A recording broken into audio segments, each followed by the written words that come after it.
नमस्कार दोस्तों, मैं सुप्रिया स्वागत करती हूं आपका डिकोड एग्जाम के डेली करंट अफेयर की क्लास में।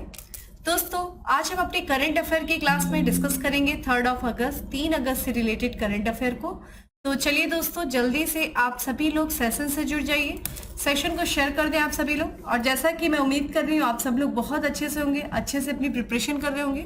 और इसी के साथ मैं आप लोग के सामने आज 3 अगस्त से रिलेटेड करंट अफेयर को लाई हूँ। तो चलिए दोस्तों, स्टार्ट करते हैं अपनी क्लास स्टार्ट करूं उसके पहले कहना चाहूंगी कि जल्दी से चैनल को सब्सक्राइब कर लीजिए और बेल आइकन को प्रेस कर लीजिए। इससे आपको चैनल से रिलेटेड हर क्लास के वीडियो का प्रॉपर नोटिफिकेशन मिलेगा और आपकी कोई भी क्लास मिस नहीं होगी। तो चलिए दोस्तों, स्टार्ट करते हैं अपनी क्लास। तो आज का हमारा सबसे पहला प्रश्न है कि भारत और किस देश ने इंडिया स्टेक सहयोग के लिए समझौते ज्ञापन पर हस्ताक्षर किया है। तो बताइए किस देश के साथ हुआ है भारत का जो है समझौता, किसके लिए? इंडिया स्टेक सहयोग के लिए। ठीक है, ऑप्शंस आप देख रहे हैं, मलेशिया है, पापुआ न्यू गिनी है, फिजी या फिर लाओस है। तो इसका जो करेक्ट आंसर है वो है बी है, पापुआ न्यू गिनी और भारत के बीच में इंडिया स्टेक सहयोग के लिए एक समझौते ज्ञापन पर हस्ताक्षर किया गया है। ठीक है, आइए इसके बारे में बात करते हैं किसके किसके बीच ये समझौता हुआ है। तो इलेक्ट्रॉनिक और आईटी मंत्रालय और पापुआ न्यू गिनी के सूचना और संचार प्रौद्योगिकी मंत्रालय ने नई दिल्ली में, ध्यान रखिएगा, नई दिल्ली में जनसंख्या पैमाने पर लागू सफल डिजिटल समाधान इंडिया स्टेक को साझा करने के लिए समझौते ज्ञापन पर हस्ताक्षर किया है। ध्यान रखिएगा कि जो है ये समझौता क्यों हुआ है, तो जनसंख्या पैमाने पर लागू जो सफल डिजिटल समाधान है, ठीक है, जिसका नाम इंडिया स्टेक है, उसको साझा करने के लिए इन दोनों ही देशों ने एक समझौते ज्ञापन पर हस्ताक्षर किया है। इंडिया स्टेक की बात करें तो ये खुले एपीआई, ठीक है, ध्यान रखिएगा, खुले एपीआई और डिजिटल सार्वजनिक वस्तुओं की एक सेट के लिए उपनाम है, जिसका उद्देश्य जनसंख्या पैमाने पर पहचान, डेटा और भुगतान की आर्थिक अधीनताओं को अनलॉक करना है। ठीक है, तो ये इसका जो है वो देखते हैं तरीके से उद्देश्य है।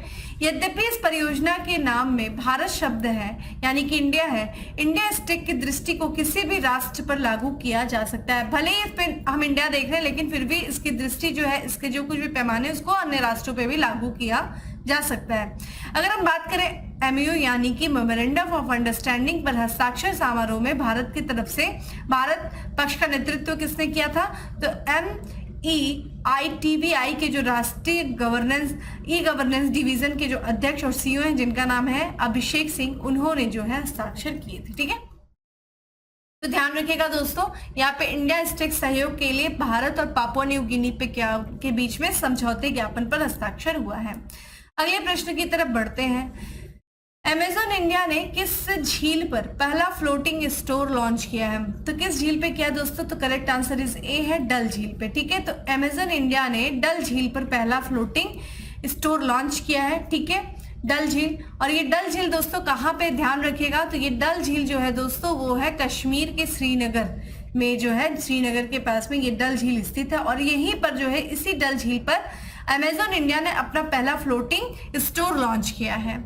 ये ग्राहकों को देखा जाए, जो उसके कस्टमर हैं अमेजन के, उनको विश्वसनीय और सुविधाजनक डिलीवरी सेवाएं प्रदान करने, छोटे व्यवसायों को लाभदायक कमाई के अवसरों का लाभ उठाने में सहायता करने में कंपनी के समर्पण के अनुरूप है। ठीक है, यह देखा जाए तो अमेजन या स्टोर जो है वो अमेजन इंडिया के कौन से कार्यक्रम के तहत है, उसका अभिन्न अंग है। आई हैव स्पेस डिलीवरी कार्यक्रम है अमेजन इंडिया का, उसी का ये अभिन्न अंग है। ठीक है, जो कि स्थानीय स्टोर और भागीदारों का उपयोग करके दूर दराज के क्षेत्रों में रहने वाले ग्राहकों को पैकेज की डिलीवरी की सुविधा प्रदान करता है। ठीक है, ध्यान रखिएगा, I have space store Srinagar में डल झील और ठीक है, कौन से झील में? निगिन झील के आसपास रहने वाले और व्यवसाय संचालित करने वाले कई ग्राहकों के लिए वन स्टॉप समाधान के रूप में कार्य करता है, जो उन्हें अमेजन के उत्पादों और सेवाओं तक बेहतर पहुंच प्रदान करते हैं। तो जो अमेजन के जो सेवाएं हैं, जो उसके उत्पाद हैं, उन तक जो है उनको पहुंचाने के लिए जो दूर दराज के क्षेत्र में रहने वाले जो ग्राहक हैं, ठीक है, उन पे ये काफी ज्यादा उनको ये हेल्प करेगा। चलिए आप मुझे कमेंट बॉक्स में आंसर करिए कि श्रीनगर जो है दोस्तों उसको किस शासक ने बसाया था। ठीक है, श्रीनगर जो है उसको किस शासक के द्वारा बसाया गया था। और साथ ही साथ आप मुझे बताइए भारत की सबसे बड़ी मीठे पानी की झील कौन सी है, कमेंट बॉक्स में मुझे आंसर करिए। इसके पहले हम बात करते हैं आई हैव स्पेस, जो कि एक कार्यक्रम है अमेजन इंडिया का। ये है क्या, ये अंतिम मील डिलीवरी कार्यक्रम है, यानी कि जो दूर दराज के क्षेत्रों में रहने वाले लोग हैं, जो रिमोट एरिया में रहने वाले लोग हैं, जिन तक जो है ये सामान उत्पाद नहीं पहुंच पाते, सेवाएं नहीं पहुंच पाती, उन तक जो है वो स्थानीय स्टोर और व्यापार मालिकों के साथ मिलकर उनके स्टोर के 2 से 4 किलोमीटर के दायरे में कुशल उत्पाद डिलीवरी की सुविधा प्रदान करना। ठीक है, यही है आई हैव स्पेस का उद्देश्य, जो कि किसका कार्यक्रम है, ठीक है, इंडियन अमेजन का कार्यक्रम है। अगले प्रश्न की तरफ बढ़ते हैं दोस्तों, जो कि स्पोर्ट्स से रिलेटेड है कि भारतीय महिला हॉकी टीम ने किस देश को हराकर, ठीक है, किस देश को हराकर Spanish hockey federation international tournament 2023 जीता है। किस देश को हराकर दोस्तों, तो ध्यान रखिएगा स्पेन को ही, स्पेन के घर में हरा करके भारतीय महिला हॉकी टीम ने Spanish hockey federation international tournament 2023 का खिताब जीता है। तो यहाँ पे हम बात करें, भारतीय महिला हॉकी टीम ने 100वीं वर्षगांठ स्पेनिश, ठीक है, हॉकी फेडरेशन इंटरनेशनल टूर्नामेंट 2023 में जीत हासिल की है। भारत ने टेरेसा, ठीक है, टेरेसा में मेजबान स्पेन माफ करिएगा, किसके द्वारा मेजबानी की गई थी इस टूर्नामेंट की, तो ये स्पेन के द्वारा की गई थी। और भारत ने देखा जाए 3-0 से हराकर महिला हॉकी टीम ने 3 देशों का टॉर्नियो डेल, ठीक है, सेंटेनेरियो 2023 प्रतियोगिता जीता है। यह टूर्नामेंट स्पेनिश हॉकी महासंघ की 100वीं वर्षगांठ के अवसर पर आयोजित किया गया था। ठीक है, और यहाँ पे हम बात करें 22वें मिनट में जो वंदना कटारिया हैं, और साथ ही साथ 48वें मिनट पे जो मोनिका और 58वें मिनट पे उदिता ने गोल कर टीम को टूर्नामेंट में विजयी बनाया है, अजय किया है। 29 जुलाई को ध्यान रखिएगा, इसी के साथ 29 जुलाई को भारत ने अपने तीसरे मैच में इंग्लैंड को 3-0 से हराया था। ठीक है, भारत के लिए यहाँ पे हम बात करें हैट्रिक गोल किसने किया था, तो ये भारत के लिए जो देखा जाए तो ठीक है, रेंसियामे ने हैट्रिक गोल किया था। तो बेसिकली आपको ध्यान क्या रखना है दोस्तों यहाँ पे कि जो Spanish hockey federation tournament international tournament हुआ था, उसका जो आयोजक मेजबान राष्ट्र था वो स्पेन था, और स्पेन को ही हरा करके भारतीय महिला हॉकी टीम ने इस प्रतियोगिता को, इस टूर्नामेंट को जीता है। ठीक है, अगले प्रश्न की तरफ बढ़ते हैं। निम्न में से किस राज्य के मुख्यमंत्री ने मुख्यमंत्री कमांड सेंटर और सीएम डैशबोर्ड का उद्घाटन किया है? तो किस राज्य के मुख्यमंत्री ने किया दोस्तों, तो इसका करेक्ट आंसर है डी के, माफ करिएगा, उत्तर प्रदेश के जो मुख्यमंत्री यानी कि योगी आदित्यनाथ जी ने, ठीक है, मुख्यमंत्री कमांड सेंटर का उद्घाटन किया है। ठीक है, तो सीएम के यहाँ पे यूपी के जो सीएम है योगी आदित्यनाथ ने सीएम डैशबोर्ड का उद्घाटन किया है, और साथ ही साथ मुख्यमंत्री कमांड सेंटर का भी उद्घाटन उन्होंने किया है। ये जो है एक तरीके से जो मुख्यमंत्री हैं, इन्होंने इन्हें जो है ये इसका जो प्रारंभ किया है किसका, मुख्यमंत्री कमांड सेंटर और सीएम डैशबोर्ड, ये आम लोगों की समस्याओं के समय पर समाधान के लिए प्रभावी कदम बताया गया है। कमांड सेंटर और डैशबोर्ड से जो सरकारी योजनाएं हैं उनके क्रियान्वयन का मूल्यांकन मानसिक रैंकिंग और ग्रेड के माध्यम से किया जाएगा। एक तरीके से उनका मूल्यांकन होगा कि ये जो सरकारी योजनाएं जिनके लिए क्रियान्वित की गई हैं, जिनके लिए चलाई जा रही है, उन तक पहुंच रहे हैं कि नहीं, ये पूरा मूल्यांकन मासिक स्तर पे किया जाएगा, और फिर उस आधार पर उसको रैंकिंग प्रदान की जाएगी, ग्रेड दिया जाएगा, और जिससे कि हर कोई जो भी वंचित रह जाता है इन सरकारी योजनाओं के लिए, जो लाभकारी लोग होते हैं जिनके लिए योजनाएं शुरू है, उन तक ये योजनाएं सही तरीके से पहुंच पाएगी। ठीक है, कमांड सेंटर और डैशबोर्ड का उपयोग, ध्यान रखिएगा, उपयोग मासिक रैंकिंग और ग्रेड के माध्यम से पुलिस सेवा, नगर निगम और विकास प्राधिकरणों में कार्यरत अधिकारियों के प्रदर्शन का मूल्यांकन करने के लिए भी किया जाएगा। ठीक है, उनके भी प्रदर्शन का मूल्यांकन करने के लिए इस कमांड सेंटर और डैशबोर्ड का जो है उपयोग किया जाएगा। तो ये था दोस्तों, ध्यान रखिएगा, उत्तर प्रदेश के मुख्यमंत्री ने मुख्यमंत्री कमांड सेंटर और सीएम डैशबोर्ड का उद्घाटन किया। ये न्यूज आपके लिए ना सिर्फ करंट अफेयर बल्कि ध्यान रखिएगा ये आपकी यूपी स्पेशल भी हो जाता है। अगले प्रश्न की तरफ बढ़ते हैं। दक्षिण एशिया में पहला सेंटर फॉर स्पीसीज, ठीक है, सर्वाइवल किस देश में स्थापित किया जाएगा? तो दक्षिण एशिया का पहला जो सेंटर फॉर, यहाँ पे पहला जो सेंटर फॉर स्पीसीज सर्वाइवल जो है, सर्वाइवल, ये किया जाएगा दोस्तों भारत में स्थापित। ठीक है, इसलिए इंपॉर्टेंट हो जाता है। तो दक्षिण एशिया का पहला, ठीक है, सेंटर फॉर स्पीसीज सर्वाइवल जो है वो सेट किया जाएगा, वो कहाँ किया जाएगा? भारत में स्थापित किया जाएगा। यहाँ पे बात करें ये जो स्थापना होगी वो किसके किसके सहयोग से होगी? तो IUCN जो प्रजाति अस्तित्व आयोग भारतीय वन्यजीव ट्रस्ट के सहयोग से दक्षिण एशिया में पहला सेंटर फॉर स्पीसीज सर्वाइकल स्थापित करेगा। तो किसके द्वारा किया जा रहा है? आईयूसीएन प्रजाति अस्तित्व आयोग के द्वारा। किसके सहयोग से? तो भारतीय वन्यजीव ट्रस्ट के सहयोग से। इस संबंध में प्रोफेसर जॉन पॉल रोड्रिग्स, अध्यक्ष आईयूसीएन एसएससी, और विवेक मेनन, कार्यकारी निदेशक, भारतीय वन्यजीव ट्रस्ट के बीच एक समझौते ज्ञापन पर हस्ताक्षर किया गया। ठीक है, यह दुनिया भर में सेंटर फॉर स्पीसीज सर्वाइवल का 10वां और दक्षिण एशिया में अपना पहला केंद्र होगा। ध्यान रखिएगा, ये ऐसा नहीं है कि ये जो सेंटर फॉर स्पीसीज सर्वाइवल जो बन रहा है ये पहला, ध्यान रखिएगा इसके पहले भी 9 जगहों पे बन चुका है और इस तरीके दक्षिण एशिया में जो बन रहा है ये 10वां होगा, लेकिन दक्षिण एशिया का अपना ये पहला होगा। कहाँ पे हो रहा है दोस्तों इसकी स्थापना? तो भारत में हो रही है। इस सहयोगात्मक प्रयास का उद्देश्य देखिए क्या है? वन्यजीव विशेषज्ञों और विशेषज्ञ समूहों द्वारा संरक्षण प्रयासों को बढ़ावा देना, भारत की समृद्ध जैव विविधता की रक्षा करना, ये इसका बेसिकली उद्देश्य होगा। ठीक है, अगले प्रश्न की तरफ बढ़ते हैं। हाल ही में जारी की गई कॉर्पोरेट बैंकिंग रैंकिंग में किस बैंक ने भारतीय स्टेट बैंक को पीछे छोड़ दिया है? तो कॉर्पोरेट बैंकिंग रैंकिंग में किस बैंक ने भारतीय स्टेट बैंक को पीछे छोड़ा है दोस्तों? तो ये छोड़ा है एचडीएफसी बैंक ने। ठीक है, करेक्ट आंसर इज ए है। तो यहाँ पे हम बात करें दोस्तों, तो इसके बारे में बात किया जाए तो ये ध्यान रखिएगा, जो क्रिसिल के द्वारा ये रिपोर्ट जारी किया गया है और इस रिपोर्ट में बताया गया कि कॉर्पोरेट बैंकिंग रैंकिंग में एचडीएफसी जो कि प्राइवेट सेक्टर का बैंक है उसने भारतीय स्टेट बैंक को पीछे छोड़ दिया। ठीक है, किस मामले में? कॉर्पोरेट बैंकिंग रैंकिंग में। किसने? तो ये जो पब्लिक सेक्टर बैंक है भारतीय स्टेट बैंक, उसको एचडीएफसी बैंक ने क्या किया? पीछे छोड़ दिया है। क्रिसिल के एक प्रभाग, ठीक है, यहाँ पे बात करें कोएलिशन ग्रीनविच की रिपोर्ट है, उसमें बताया गया कि भारत के कॉर्पोरेट बैंकिंग परिदृश्य में बदलती गतिशीलता पर प्रकाश डालती है, जिनमें बड़े निजी और विदेशी बैंक सार्वजनिक क्षेत्र के बैंकों सहित छोटे बैंकों की कीमत पर लोकप्रियता हासिल कर रहे हैं। ठीक है, अगर हम बात करें बड़े बैंक, जो निजी बड़े बैंक है, जो विदेशी बैंक है, वो बल्कि सार्वजनिक क्षेत्र के तुलना में उनपे काफी ज्यादा उनकी लोकप्रियता बढ़ रही है। ठीक है, लोगों के बीच में। तो ये ध्यान रखिएगा कि क्रिसिल की रिपोर्ट जारी किया गया, उसमें ये बताया गया क्रिसिल में कि कॉर्पोरेट बैंकिंग रैंकिंग में एचडीएफसी बैंक ने किसको पीछे छोड़ा है दोस्तों?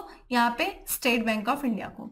अगला दोस्तों अवार्ड से रिलेटेड है कि हाल ही में लोकमान्य तिलक राष्ट्रीय पुरस्कार से किसे सम्मानित किया गया है? ऑप्शंस आप देख रहे हैं दोस्तों, तो यहाँ पे करेक्ट आंसर सी है। प्रधानमंत्री नरेंद्र मोदी जी को लोकमान्य तिलक राष्ट्रीय पुरस्कार से सम्मानित किया गया है। तो प्रधानमंत्री नरेंद्र मोदी जी को पुणे में, ठीक है ध्यान रखिएगा, पुणे में लोकमान्य तिलक राष्ट्रीय पुरस्कार से सम्मानित किया गया है। यह पुरस्कार 1983 में लोकमान्य स्मारक मंदिर ट्रस्ट के द्वारा स्थापित किया गया था। किसके द्वारा किया गया था? तो लोकमान्य स्मारक मंदिर ट्रस्ट के द्वारा इस पुरस्कार को 1983 में स्थापित किया गया था। और ध्यान रखिएगा ये पुरस्कार दिया कब जाता है? तो देखिए हर वर्ष जो है 1 अगस्त को लोकमान्य तिलक की पुण्यतिथि मनाई जाती है, उसी पुण्यतिथि के अवसर पे यह पुरस्कार जो है प्रदान किया जाता है। और इस बार जो पुरस्कार प्रदान किया गया वो 41वें, ठीक है, प्राप्त करता है, 41वें प्राप्त करता है दोस्तों कौन? प्रधानमंत्री नरेंद्र मोदी जी। यहाँ पे तिलक स्मारक मंदिर की बात करें, मंदिर ट्रस्ट की, तो ये पहले इसे किस नाम से जाना जाता था? तो हिंद स्वराज संघ के नाम से जाना जाता था। और 1 अगस्त को ही इस वर्ष देखा जाए तो कौन सी पुण्यतिथि थी? तो 103वीं पुण्यतिथि थी किसकी दोस्तों? लोकमान्य तिलक की। पुरस्कार के तहत क्या दिया जाता है? तो एक स्मृति चिन्ह दिया जाता है, एक प्रमाण पत्र और 1 लाख रुपए दिए जाते हैं। ठीक है, तो ये ध्यान रखिएगा, लोकमान्य तिलक राष्ट्रीय पुरस्कार से किसे सम्मानित किया गया? प्रधानमंत्री नरेंद्र मोदी जी को। अगला दोस्तों दिन से कि किस तारीख को विश्व स्तनपान सप्ताह मनाया गया? तो कब तक मनाया गया, कब से? ऑप्शंस आप देख रहे हो, इसका करेक्ट आंसर इस डी है। 1 अगस्त से लेकर के 7 अगस्त तक जो है विश्व स्तनपान सप्ताह जो है वो मनाया जा रहा है। तो विश्व स्तनपान, ठीक है, वर्ल्ड ब्रेस्ट फीडिंग जो वीक मनाई जा रही है दोस्तों, वो हर साल बच्चों को जो नियमित स्तनपान कराने के लिए, लोगों को जागरूक करने के लिए और जोर देने के लिए हर साल ये सप्ताह मनाया जाता है दोस्तों, विश्व स्तनपान सप्ताह। और जो है ये कब से कब तक मनाया जाता है? तो 1 अगस्त से शुरू होता है और ये 7 अगस्त तक ये सप्ताह मनाया जाता है। ठीक है, इसके तहत क्या होता है? तो नवजात शिशु के स्वस्थ विकास और विकास के लिए स्तनपान अत्यंत ही जो है महत्वपूर्ण है और इसी कारण से लोगों को जागरूक करने के लिए और स्तनपान कराने के जोर देने के लिए यह सप्ताह मनाया जाता है। ठीक है, टारगेट क्या है दोस्तों? लोगों को इस मामले में जागरूक करना, क्योंकि अगर हम माँ के दूध की बात करें दोस्तों तो ये नवजात शिशुओं के लिए सर्वश्रेष्ठ आहार होता है। और इसमें क्या होता है, क्यों सर्वश्रेष्ठ आहार होता है? क्योंकि इसमें एंटीबॉडीज पाई जाती है जो कि कई प्रसिद्ध, ठीक है, पेडियाट्रिक रोगों को रोकने में मदद करती है, ठीक है। बच्चों में एंटीबॉडी का निर्माण ये करता है जिससे रोग से बचाव करता है, ठीक है। अगर हम बात करें स्तनपान सप्ताह की, विश्व स्तनपान सप्ताह की अभियान की, तो ये विश्व स्वास्थ्य संगठन, यूनिसेफ और कई स्वास्थ्य मंत्रालयों और सिविल समाज के साथी संबंधियों के द्वारा इस सप्ताह को मनाया जाता है।